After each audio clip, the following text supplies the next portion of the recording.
So the roadmap for the first half of 2024 has finally been released to the public, and with it comes a ton of new game mechanics and gameplay changes, social features, interface changes, as well as some economy, but unfortunately I won't be getting too far into that because I think Gaijin did a pretty good job with it in the initial roadmap for 2023. But there's something a little bit more interesting happening in this roadmap compared to the previous one, and that is the results of the votes. That's right, most of these features are going to be implemented based entirely around your voting, which means you guys are going to have a lot more power than you think you know to be able to balance out the game appropriately for the entire community. That is absolutely amazing. But with that being said, it does come with some inherent risk. Now, I'm saying this more for myself as a content creator and possibly even other ones,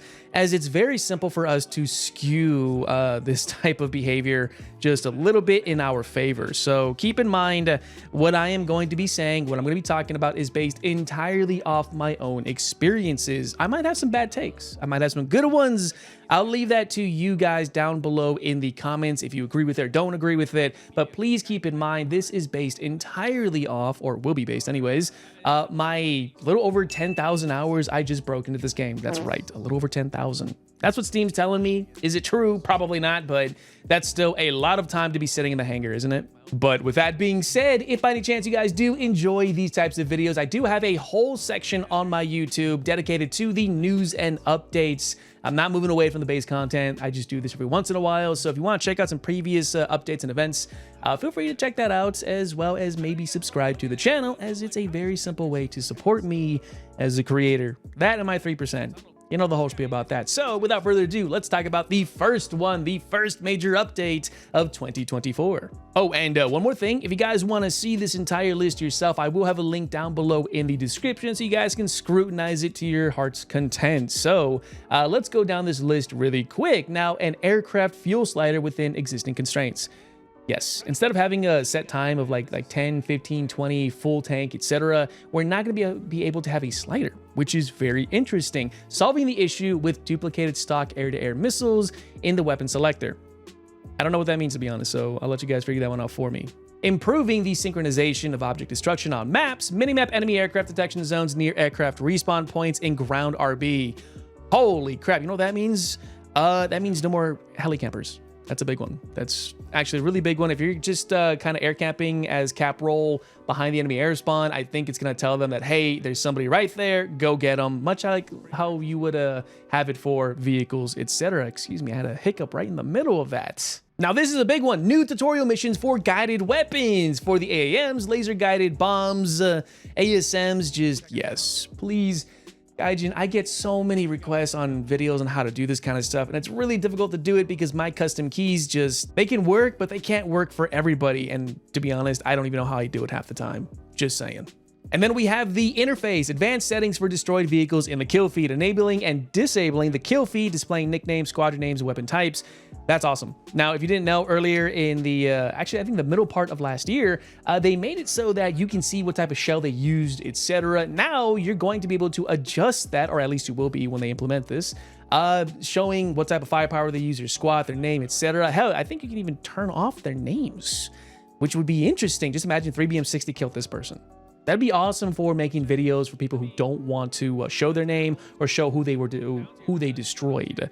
Kind of makes sense. I don't know how they'll go about that, but that is something I genuinely enjoy. And then we have social features, integration of the Steam friends into the game client.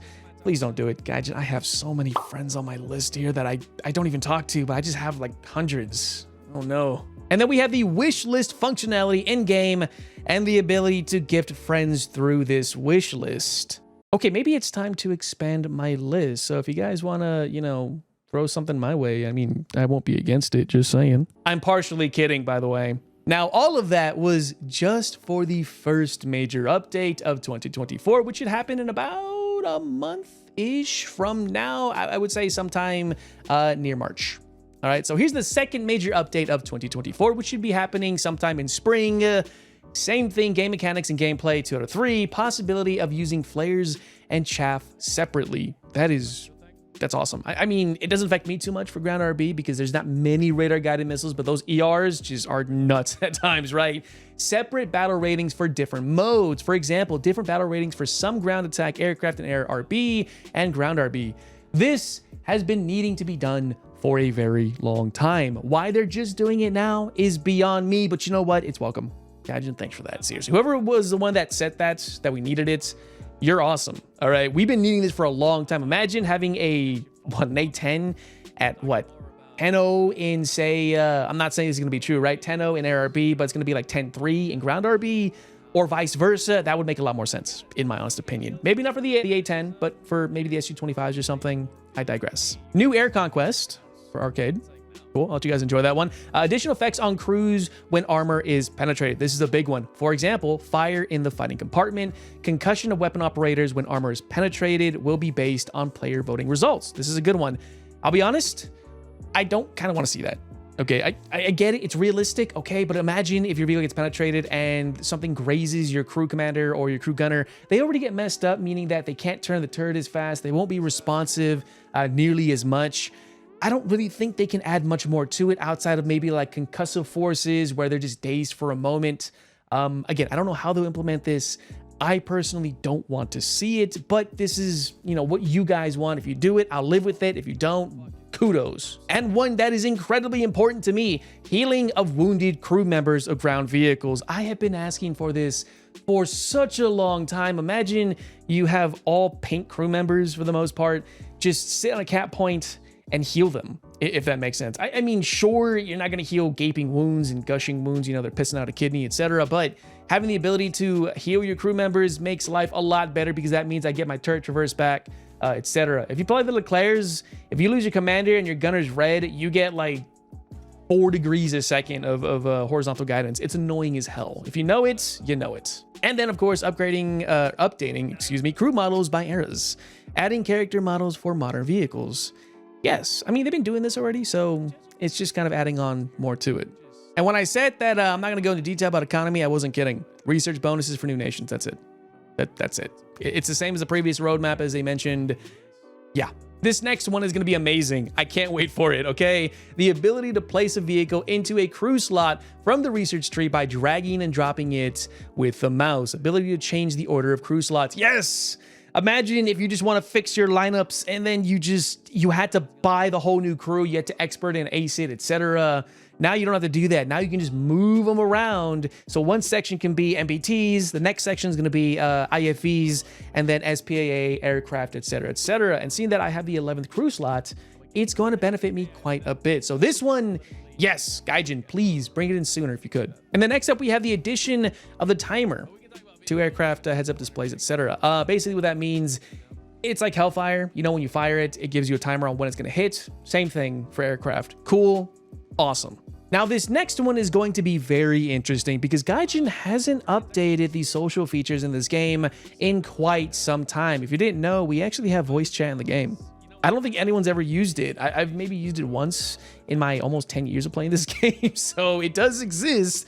Public squads and mechanics for searching for a squad based on interests of other players in game, meaning that you can now match up like you would in like Apex or Call of Duty, etc. You can just or Fortnite for the most part, where you can match up with randos, talk to them, play with them, etc. I think, don't quote me on that last part.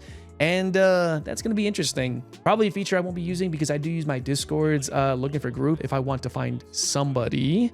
If you want to do that yourself, you know, you can join my Discord, link down below in the description. And now we have the summer of 2024 changes. This one is going to be kind of like a, well, take it with a grain of salt because they can and will change this a little bit, but I'm hoping for the better, which is the new mechanics for saving aircraft at an exit zone. For aircraft events in ground arcade battles with random rewards and an instant silver line reward in World War mode.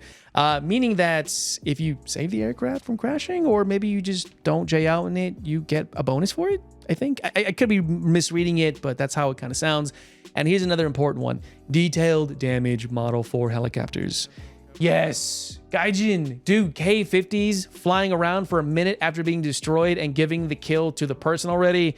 is such a slap in the face for the most part. But this, I think it's just gonna give you more detailed idea of like what's being destroyed, because imagine you shoot the cockpit, damage the tail. It's like, what? You shoot the wing off, damage the tail. It just made no sense for the most part. Okay, so cool, I get it. That's been a long time coming. But this one is going to be interesting. Ability to control projectile fuse settings in battle. I'm not going to read the whole thing. Basically, what this means, if the ammunition had it in real life, you can now set the fuse for proxy, time, or I think just the two for the most part. Ideally, I don't use time fuse stuff. I think they're kind of useless for the most part. And I know there's a way to get around it, but I don't do that. But having the ability to swap, say, the one found on the Leopard 2A7, I forget the name for it, basically means that I can make that now proxy or just standard fragmentation, I think, which is going to be awesome because it can't do that in real life. Because, man, when the 122s had that proxy round, it made them dangerous against low-flying helicopters, but we can't have things be too overpowered against their precious K-50, which is the golden goose of War Thunder, or excuse me, the golden egg, or both. And then APHE is going to get reworked, changing the fragmentation dispersion pattern, retaining the projectile's head on its trajectory after the explosion occurs, which is actually really interesting. If you look at some of the, what do they call those, fluid models, I think it is, where it shows armor penetration, it kind of shows how the round, even though it detonated, the tip of it still kind of keeps going, which causes a massive amount of damage. I would use a video for that. I'm reminding myself in post not to do it because YouTube claiming copyright stuff is a huge pain in the butt, and I don't want to deal with that right now. But this next one is important, and I'm going to go into detail about it. Construction of replenishment zones and trenches on maps by vehicles with limited ammunition for their main gun. Okay, so what this means is there might be areas on the map where you can replenish that's not on the cap zone. This will affect SPAAs greatly in other vehicles that just don't have too much firepower, and even MBTs for the most part. I could be wrong, but there's a problem with this, and that is camping. Now, I know what you think, right? I do my fair share of camping for the most part. I don't mean aircraft or vehicles, or excuse me, anti-aircraft vehicles, tanks, etc. camping those areas.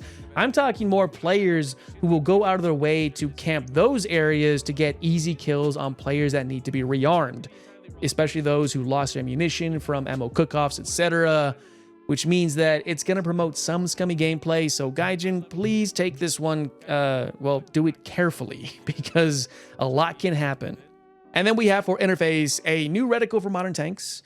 I'm not going to go too far into this except by saying this. The Challenger 2s need this. Holy crap. If you don't have a custom sight for the Chally 2s, you're going to suffer. Dude, those sights suck on it. Okay, trust me. They are absolutely terrible. So kudos to Gaijin for giving us some custom ones for specific tanks, hoping it's going to be the Chally 2s. And then the next one is interesting. Notification of when a reported player was banned. Ooh. Now, listen, as a content creator, I get team killed a lot. I mean, a lot, all right? When I have my nukes, I avoid players, even friendlies, like the plague. And to be able to report them for deliberately team killing, for saying, hardy har har, I killed Justin, hopefully he puts me in a video, which I don't. It's going to be nice to be able to get the last laugh and say, this guy got banned. Yeah, so I'm looking forward to that one, personally. The ability to recycle inventory items that are not needed into random items of other types. No, I'm going to hoard mine. Just saying, I won't do that. That's all, you guys. Cool. And for the final, we have, of course, social features, the customization of the player card window, the profile background, profile type, avatar frame, player mini card as a tooltip in the stats window. I like this idea. A lot more customization to be very unique. I mean, I do like my lizard, profile picture, but here's the thing. Improving the destruction replay screen, showing the mini card of the player who destroyed you. Now, if you play like Team Fortress 2, or I think Call of Duty, etc., and you see the kill card of the person, or even Battlefield, Battlefield 4 anyways, it's gonna be that, basically. I don't mind it, personally. I won't care much for it. I'm going to mess with it too, unless they make it very unique with like incredibly unique backgrounds, profile banners, etc. I would enjoy that, but it kind of brings us a little bit more to the Call of Duty / Battlefield type deal, which kind of makes the game look a little bit too, I'm going to say it, too try-hardy for the most part, says the casual try-hard, right? But I like it. I'm going to enjoy it. If they don't bring this in, I wouldn't mind it for the most part, as I like things to be very linear. I don't know. It's a weird take, I know. But that's it. Yeah, I'm sorry if this was a long video. I did want to get this out to you guys in detail because this is exciting. This really stemmed from when Gaijin screwed up really hard last year around June, I think it was, where they completely dropped the ball on the community. And you know, the things we did, the messing with these Steam reviews and just review bombing them, it was important. We got some big names looking at us like Asmongold, etc., just saying what the hell is going on over there, right? And I'm proud of you guys for doing that. I really am. We made the game, or excuse me, you guys made the game a hell of a lot better for everyone. And to you, I say thank you. Seriously, you guys are awesome. All right. I don't say myself because I tried to avoid a little bit of drama like that, but hell, it finds you no matter where you are. But again, that's all I got for you guys. If by any chance you don't agree with some of my takes and you want to throw in your own take, let me know down in the comment section below. I know these videos get a lot of comments and you guys are awesome for doing that. If you want to support me more as a creator without throwing any money my way, just check out the live streams over on Twitch. Don't forget to maybe check out my Patreon. I have a free tier for some behind the scenes stuff. My Discord is also available to everybody, including the, you know, looking for a group. And you'll find me in there, I won't say every night, but for the most part, you'll see me there way more often than not. But as always, I hope you guys did enjoy everything, and I look forward to seeing many of these changes. Until next time, I will see you not only in the game, or possibly even during this roadmap, of course, but definitely in the loving embraces of top tier. That's for certain. I'll see you next time.